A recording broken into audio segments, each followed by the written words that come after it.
સુરતના લિંબાયત વિસ્તારમાં અસામાજિક તત્વોનો આતંક। લિંબાયત મીઠી ખાડી ઇસ્લામિક ચોક પતરાની ચાલ પાસે મારામારી થઈ।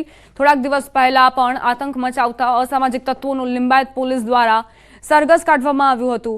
સરઘસ કાઢવાનો કોઈ પણ અસર જોવા નથી મળી। અસામાજિક તત્વો પર ફરી વખત મારામારી કરતા સીસીટીવી ફૂટેજ સોશિયલ મીડિયામાં વાયરલ થયા।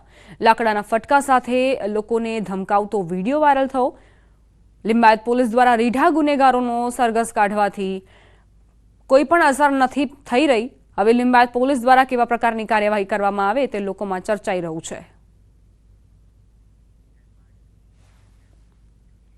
જૂનાગઢથી સમાચાર। રાજીનામા બાદ હર્ષદ મહેતા બોલ્યા। જૂનાગઢ એસપીના પદેથી રાજીનામું આપ્યું છે। 50 વર્ષે સ્વૈચ્છિક રાજીનામું આપવાનું નક્કી કર્યું હતું।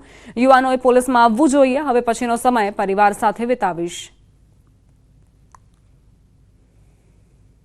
યુવાનોને ખાસ મારી વિનંતી છે કે આપ જો સાહસ વૃત્તિ ધરાવતા હોય, આપને સમાજ માટે આ રાષ્ટ્ર માટે કશું કરવું હોય તો ચોક્કસ રીતે આપ પોલીસ વિભાગમાં જોડાવવું જ જોઈએ।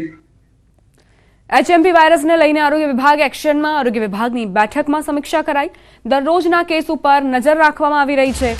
અગમચેતીના પગલાં લેવાઈ રહ્યા છે। આરોગ્ય વિભાગના અધિક નિયામકનું નિવેદન। ગુજરાતમાં હાલ એચએમપીનો કેસ નથી। રાજસ્થાનના બાળકનો રિપોર્ટ પોઝિટિવ હતો। ડુંગરપુરથી દર્દી અમદાવાદ આવ્યું હતું। અમે વોચ રાખીએ છીએ અને જોતા કોઈ કેસીસમાં એવો નોંધપાત્ર વધારો નથી કે જેથી કરીને કોઈ ટેન્શન લેવાની બાબત થાય।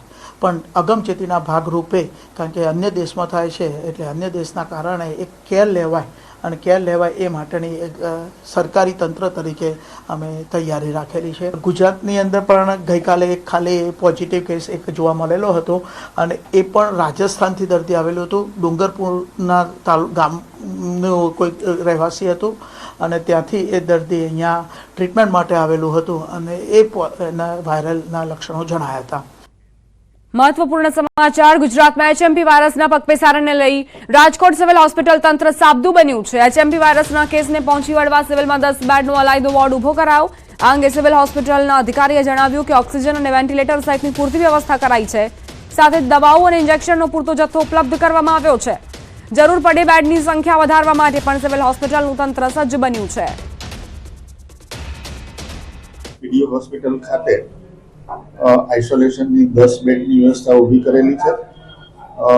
એમસીએચ બિલ્ડિંગની અંદર 6થા માળે બાળકોના વિભાગની અંદર જેની અંદર ઓક્સિજન અને વેન્ટિલેટર સાથેની તમામ સુવિધાઓ ઉપલબ્ધ કરાવેલ છે। રાજ્યમાં એચએમપીવીનો એક કેસ નોંધાતા ભાવનગરનું આરોગ્ય તંત્ર એલર્ટ થયું છે। નવા વાયરસની દહેશતને લઈ સરટી હોસ્પિટલમાં સતર્કતા વધારાઈ છે। હોસ્પિટલમાં ચિલ્ડ્રન વોર્ડની બાજુમાં 40 બેડ સાથે એનઆરસી વોર્ડ તૈયાર કરવામાં આવ્યો છે, જેમાં 12 વેન્ટિલેટર, ઓક્સિજન સહિતની વ્યવસ્થાઓ કરાઈ છે। આ વોર્ડમાં 20 બેડ બાળકો માટે જ્યારે અન્ય 20 બેડ પુખ્ત વયના દર્દીઓ માટે તૈયાર કરાયા છે। દવાનો સ્ટોક અને પૂરતા તબીબી સ્ટાફ સાથે હોસ્પિટલ તંત્ર નવા વાયરસ સામે લડવા તૈયાર છે।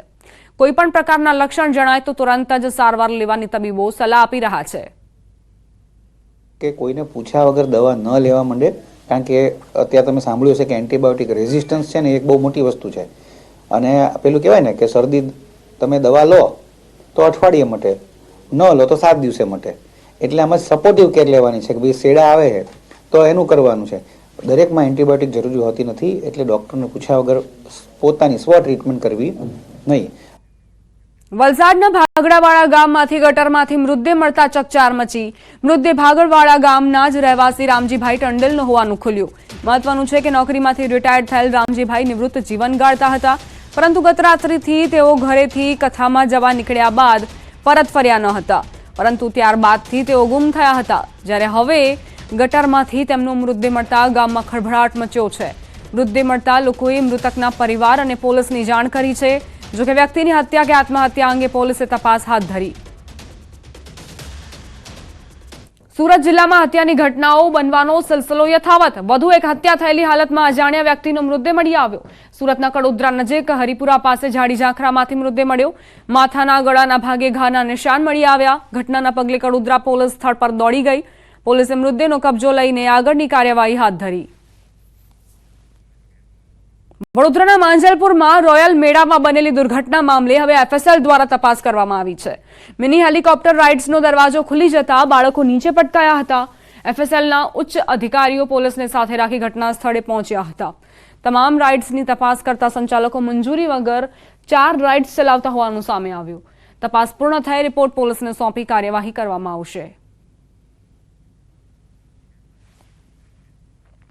બોટાદમાં ગેરકાયદેસર દબાણો પર તંત્રનું બુલડોઝર ફર્યું. શહેરના મુખ્ય માર્ગો પરના કાચા અને પાકા ગેરકાયદેસર દબાણો તોડી પડાયા. ચુસ્ત બંદોબસ્ત વચ્ચે બોટાદ પ્રાંત અધિકારી, મામલતદાર અને DYSP સહિતનો કાફલો પણ હાજર રહ્યો. શહેરના સાળંગપુર રોડ પરની બંને સાઈડના દબાણો તોડાયા, જેમાં સ્ટેટ હાઈવે અને JRNB હસ્તકના રોડ પર 5.8 કિલોમીટરના બંને બાજુના 35 મીટરના દબાણ ધ્વસ્ત કરાયા. તો નેશનલ હાઈવે પરના 2.16 કિલોમીટરના બંને સાઈડના 24 મીટરના દબાણો પણ જમીનદોસ્ત કરાયા છે. જેટલા સંબંધિત છે દબાણદારો એમને નોટિસ આપી છે. જ્યાં સુધી દબાણનો કાર્યક્રમ પૂરો નહીં થાય એટલા દિવસ આ કાર્યક્રમ ચાલશે. અને એ સિવાય ભવિષ્યમાં પણ બોટાદના મુખ્ય માર્ગો ઉપર જેટલા ગેરકાયદેસર દબાણો થયેલા છે એમને પણ નોટિસ આપીને આગળની દબાણ ઝુંબેશની કાર્યવાહી કરવામાં આવશે. રોકાઈશું એક નાનકડા વિરામ માટે. આપ જોતા રહો ન્યૂઝ 18 ગુજરાતી.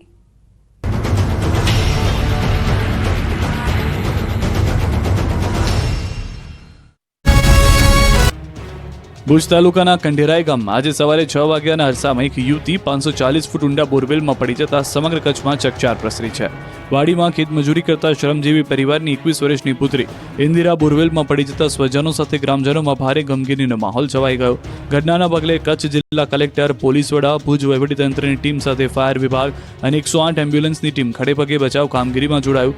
રાજ્યભરની ટીમોએ બાળકીને કાઢવા માટે ઓપરેશન હાથ ધર્યું. સ્થાનિક અને સેનાના જવાનોએ લોખંડના હૂંક રાખી યુવતીને બચાવવા પ્રયાસ કર્યો. કંઢેરાઈ ગામે બચાવ કાર્ય માટે ઉમટેલા વહીવટીતંત્રના કાફલાને લઈ નાના એવા ગામમાં ભારે ધમધમાટ વ્યાપી ગયો. 108 એમ્બ્યુલન્સ સ્ટાફ, ફાયર વિભાગ અને આરોગ્ય કર્મીઓ ખડેપગે બોરવેલમાં પાઇપ વડે ઓક્સિજન પહોંચાડ્યો. પરિવારજનોના કહેવા મુજબ યુવતી બોરવેલમાં સરકી પડ્યા બાદ સવાર સુધી તેનો અવાજ આવતો હતો, પરંતુ તંત્રની ટીમ પહોંચ્યા બાદ યુવતીનો કોઈ અવાજ સાંભળવા મળ્યો નથી. યુવતીને બચાવવા માટે 20 કલાકની વધુથી ઓપરેશન ચાલ્યું. યુવતીની 5 મહિના પહેલા સગાઈ થઈ હતી. ગઈકાલે તેણે તેના મંગેતર સાથે ફોન પર વાત કરી રહી હતી. 21 વર્ષની યુવતીનું નામ ઇન્દ્રાબેન કામજીભાઈ મીણા છે, જે મૂળ રાજસ્થાનના પ્રતાપગઢની વતની છે. વાડી માલિક રમેશભાઈ ઠક્કરને ત્યાં યુવતીનો પિતરાઈ ભાઈ વર્ષોથી કામ કરે છે. વહેલી સવારે 5 વાગે 2 બહેનો બાથરૂમ જવા બહાર નીકળી હતી. એક પછી એક બહેન ગઈ, પરંતુ બીજી બહેન પરત આવી નહોતી. થોડી વારમાં બોરમાંથી બચાવવાનો અવાજ આવવા લાગ્યો હતો, જેથી ઘરના લોકો બહાર દોડી આવ્યા અને ભાઈએ વાડી માલિકને સમગ્ર બાબતે જાણ કરી. બનાસકાંઠાના ભાગલા પડ્યા બાદ એક તરફ વિરોધનો વંટોળ ફાટી નીકળ્યો છે, પરંતુ આ દ્રશ્યો વિરોધના નથી. થરાદની આ તસવીર ઉજવણીની છે. આ લોકો દુઃખી નથી, ખુશ છે, કેમ કે થરાદ વાવ જિલ્લો બનતા થરાદમાં જોરદાર ઉજવણી થઈ. જાણે દિવાળી હોય તેવો માહોલ સર્જાયો. થરાદના ધારાસભ્ય અને વિધાનસભાના અધ્યક્ષ શંકર ચૌધરી જ્યારે થરાદ પહોંચ્યા તો તેમનું લોકોએ ભવ્ય સ્વાગત કર્યું. બનાસકાંઠા જિલ્લાના નવનિર્માણ બાદ પ્રથમ વખત રાજ્યના વિધાનસભા અધ્યક્ષે બનાસકાંઠા જિલ્લાની મુલાકાત લીધી, ત્યારે થરાદમાં તેમણે